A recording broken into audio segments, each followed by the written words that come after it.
Hello and welcome to our program Where God Weeps, a program where we talk about the situation of the suffering church around the world. Today we're going to consider a rather unique topic, and that is the role of media in Africa.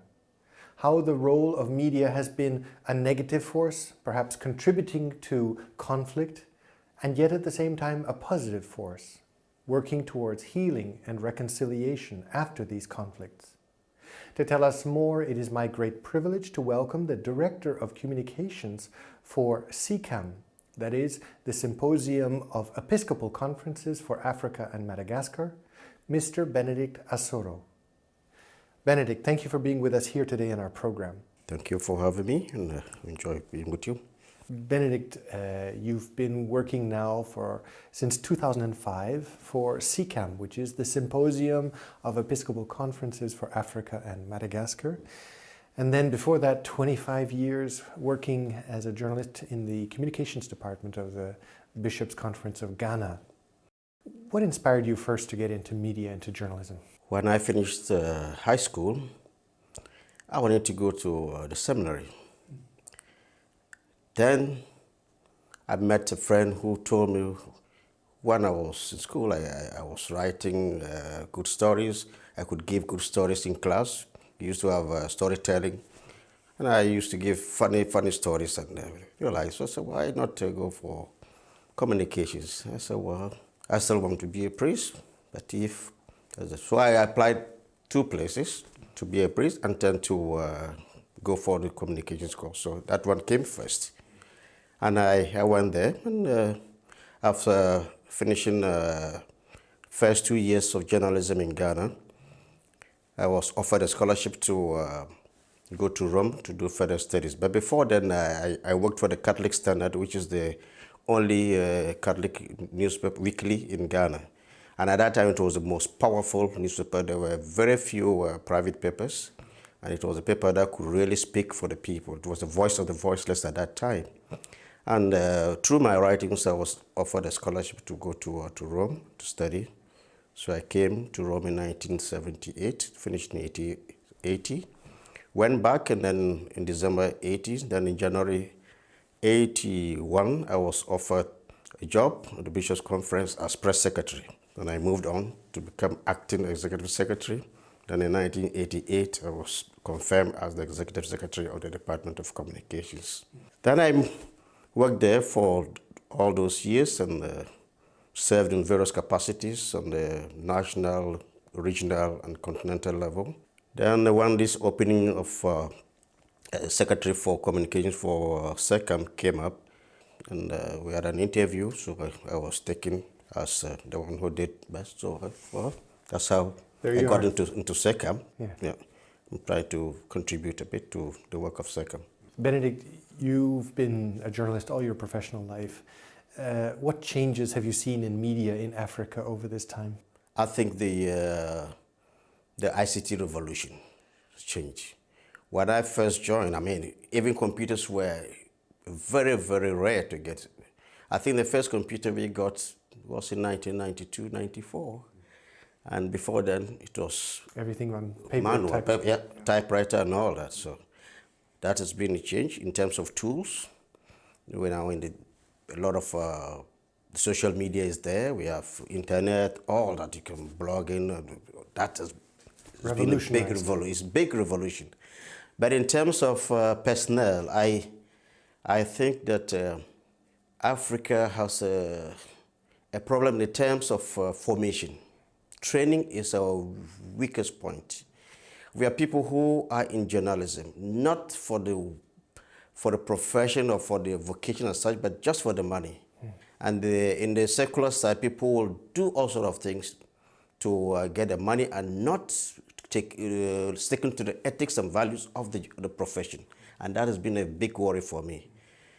In the early 90s, it wasn't that, but now with many radio stations, FM stations, private, it has become very serious, and it's something which is really affecting the country. And I think training or formation is a big problem. And I suppose the susceptibility, if you will, to corruption. That is, if it's only for the money, the temptation, if you will, to be corrupted would be very easy. which is true because there are many, many journalists who are in the private media and they're siding with some political parties just because of what they get. Even they see the truth, they sing the voice of a particular party and not the truth. They know it's not true, but because they want the money, they want political power and all that. They change their song. Change the song. I don't know whether it's fair to say, but as we know, Africa is an oral-based tradition, much more based on storytelling. Can you make a difference between journalism, media in Africa and our understanding of journalism and media here in Europe or in the United States? As you said, Africa is an oral culture in media. It's like that. So for us, the main medium is radio. Radio is the best medium for us in Africa. Very few people read. Very few people read. Even the educated ones, they hardly read. They listen to radio more than reading, and which is a big problem because illiteracy is going down, especially with the opening of the private radio stations. Many people use the local languages, and most people prefer to listen to the local language than English. And so the English level is going down, very, very low, and it's a big problem. Television is coming up, but it's only in the entertainment side. That is films, mostly the Nigerian films, the Nollywood thing. They call it Nollywood. Nollywood. You go to any house where there is a television, you can be sure 90% are watching Nollywood programs. Really? Not news, not educational programs, but Nollywood. So radio would be the most powerful medium in Africa. It is, and it's going to be for a long time to come. Many would suggest that there is a so-called digital divide between Africa and, let's say, the developed or industrial world. Would you agree? And is this digital divide getting bigger, or is it being reduced? Two things. The divide is there. In some cases, it's closing up. In some areas, it's getting bigger and bigger. Why is it getting? Why is it closing up? Those who can afford, you can find the most sophisticated equipment in Africa. You can find them in Europe or in America. Where the people are poor, that's where you have the divide. But among the well-to-do, sometimes you even have equipment which sometimes you don't even see in Europe. An illiterate will want to have the most sophisticated telephone, mobile phone. What for? Just to make calls. So it is underused. So in that side, the gap is very. But there are some poor people who will never be able to get mobile phones or internet or television because of where they are or their economic background. That much, you can be sure there will be that big divide. So in fact, we're seeing two things. One is a digital divide, if you will, between Africa and the rest of the world. Yes. But also within Africa, between the different levels of income and economic. You're also having an increasing separation because of the information that's available. Exactly. On the other hand, from what I've read and from what I understand, the mobile phone, let's say the possibility of Africa to spring technologies has been extraordinary. For example, landlines being terribly complicated and inefficient, people have jumped to the mobile phone, which has been a revolution for also the common man, if you will. Yes, that as for the mobile phone, it is a big revolution because we have more mobile phones in Africa than landlines. Why is it so? Because it's very expensive to have telephone lines from the cities to the rural areas. But with the mobile phone, you can carry from the city to the rural without any So many people, some even have 3 different lines. Okay. So for example, in Ghana, population of 25 million people, you have over 30 million telephone lines. You mean mobile phones? Mobile phones. Some have 2-3 lines, the numbers. So that is increasing. Yeah. But when you compare that to the landlines, are less than 500,000. Yes. The landlines in Ghana, less than 500,000, 400,000 lines.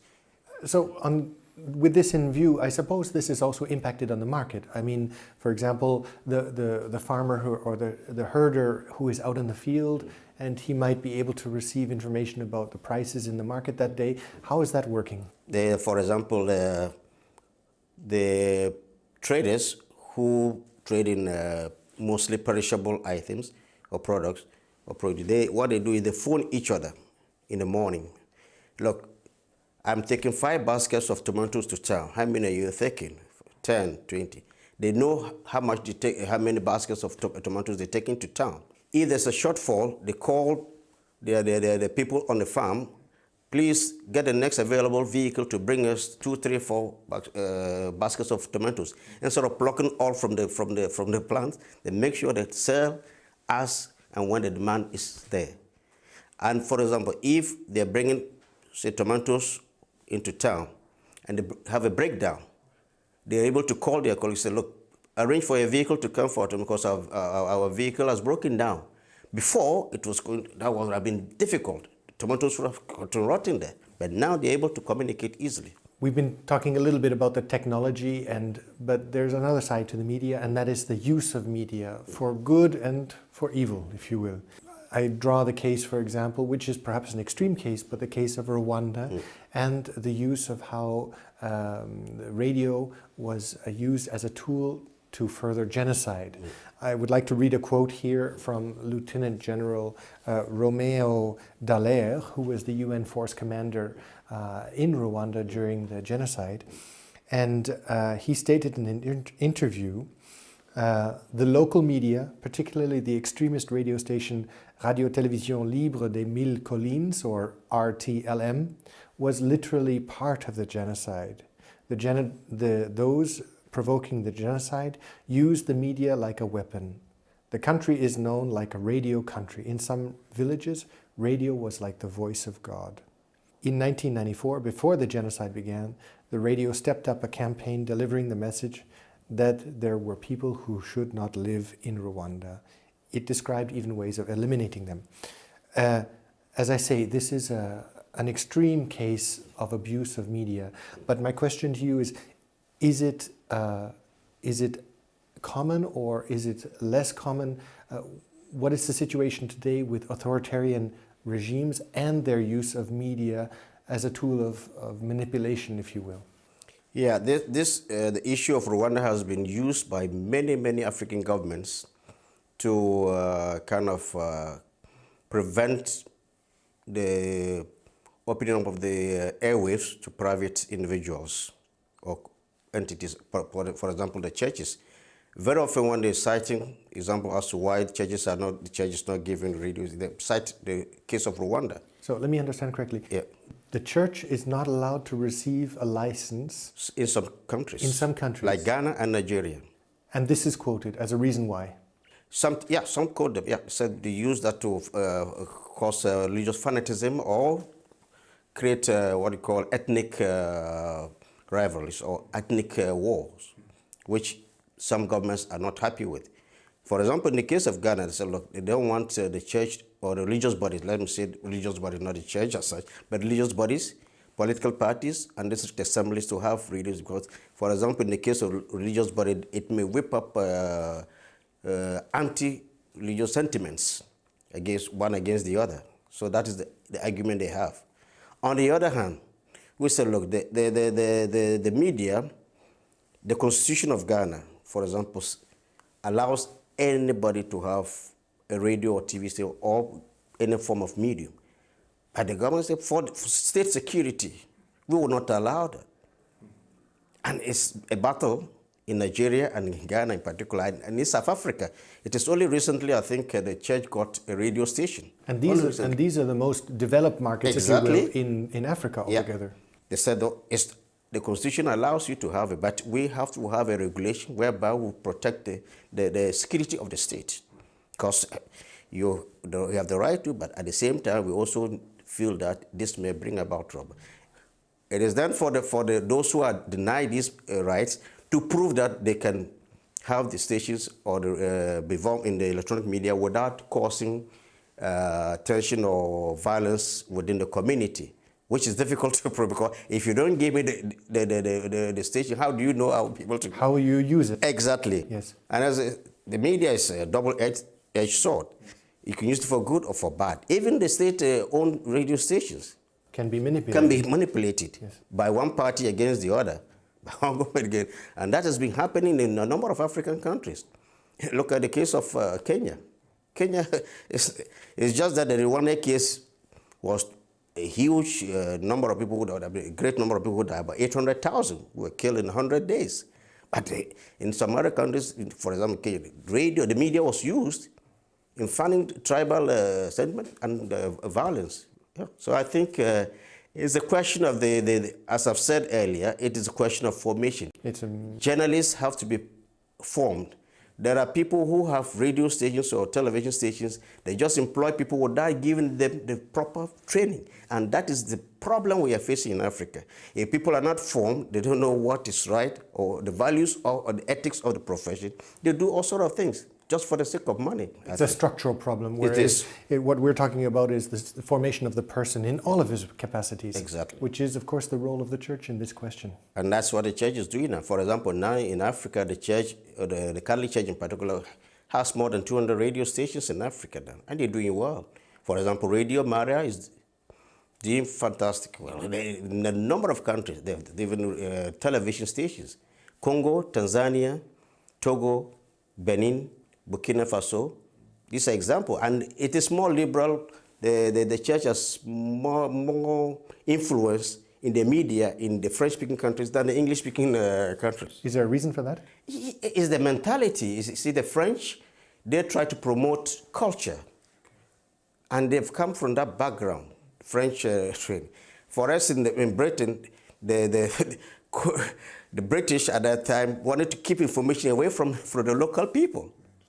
So it has been ingrained in our politicians with that mentality. It's like, well, you don't allow people to speak against you. I want to address the other side of the coin, because Pope Benedict also quoted in this context of media, and he said that the media, and I quote, can favor reciprocal knowledge and dialogue, or, on the contrary, fuel prejudice and contempt. Benedict XVI reminded the media of the need to respect the common good and to play a part in bringing down the walls of hostility that divide humanity.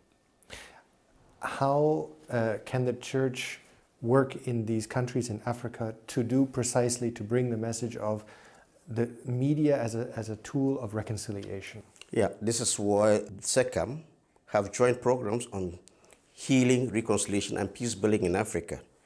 And they try to use the media to get media people. I remember in 2008, we had a program, a seminar for journalists who work in the Catholic media to be trained as to how to use the media for healing, reconciliation, and justice and peace in their various countries, especially in countries where there's a lot of tension between one tribe and the other.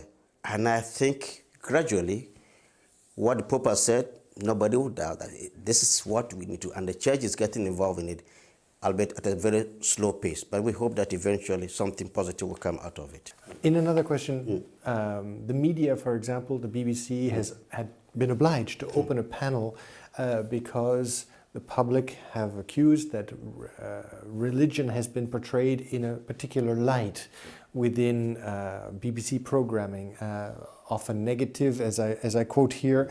The panel was alleged by faith groups to provide inaccurate coverage, and which showed an ignorance of key issues about the church, and that religious characters were portrayed in a stereotypical way.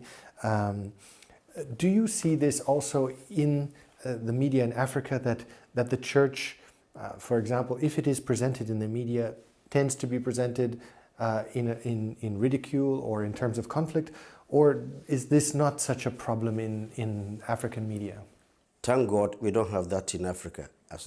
Even if it's there, it's very minimal. It's not in the proportion which you have in the Western world.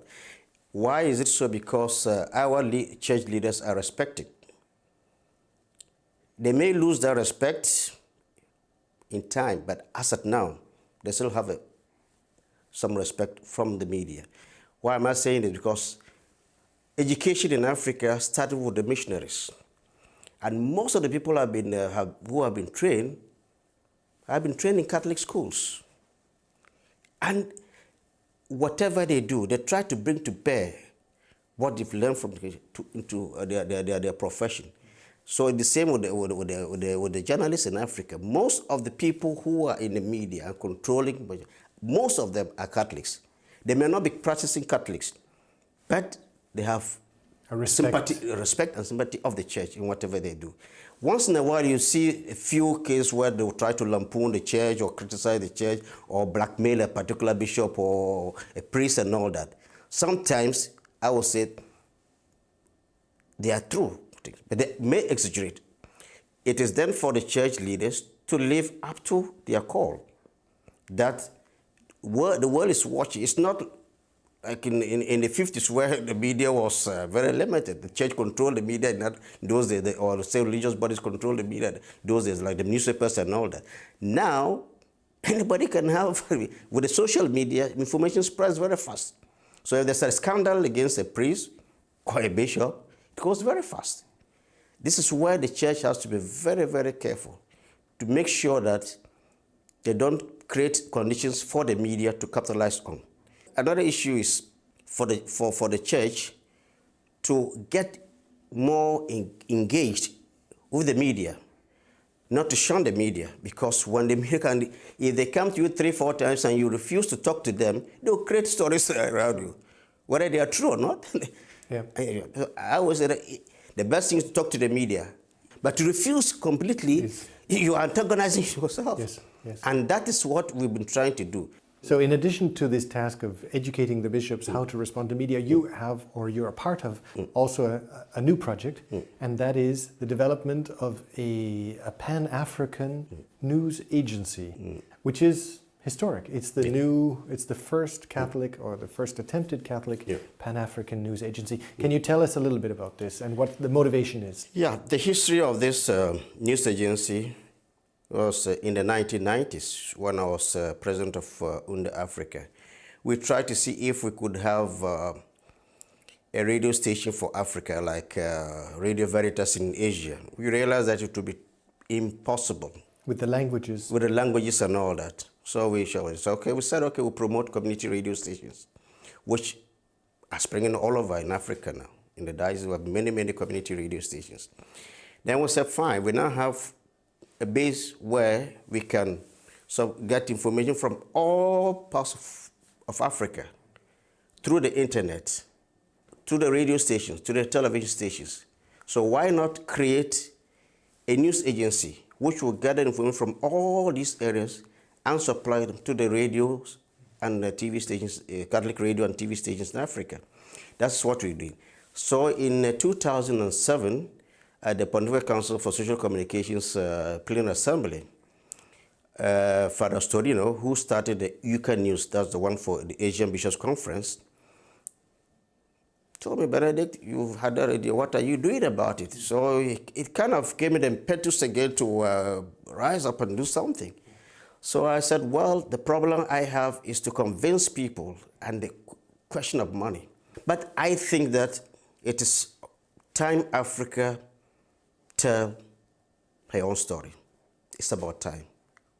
Because we are not saying that Africa is not here, but we need Africa to be heard more and for Africans to know more about themselves. We get to know more about ourselves through foreign news agencies than from our own sources. And through their perspective. And through their perspective. A story should be told in an African way. The African should tell his own story. This is what we try to do. And I hope that we'll succeed. There are impediments. In any good thing, you have impediments. And I will say that even if I die and this thing succeeds, I'll be very happy. I look forward to the day, even if I'm gone and this thing succeeds, I'll be happy. But do you have a timeline when you hope that this will be in place? We're thinking that it should be up and running this year. So I hope and pray that the good Lord will help us to get this thing through. Because God never runs out of money. Yeah. Yeah. Benedict, thank you for being with us here today on our program. And thank you, ladies and gentlemen, for having been with us today on Where God Weeps. And if this is a project that touches your heart, I would encourage you to look at the contact information at the end of this program.